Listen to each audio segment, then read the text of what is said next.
whistle, I got my dogs. I have 2 dogs and a cat inside.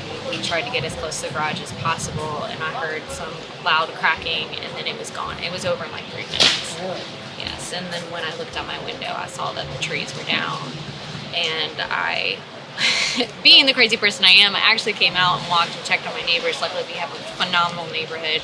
All the neighbors were out checking on everybody, so to make sure everybody was okay.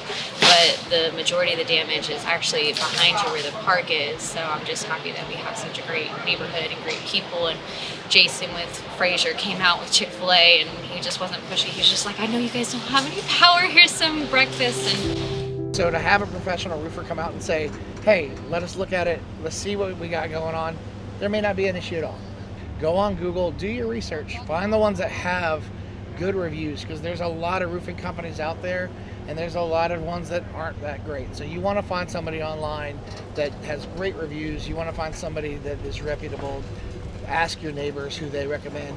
Look for the signs in people's yards, and then look up those companies and look what their reputation is, and that'll tell you who you need to go with. Check out their videos on Facebook. Anything else? Yeah, watch their videos on Facebook. Hey guys, this is Quinn with Bulldog Disaster Response. Today we're out here in Conyers, Georgia, helping a homeowner with an emergency tree removal.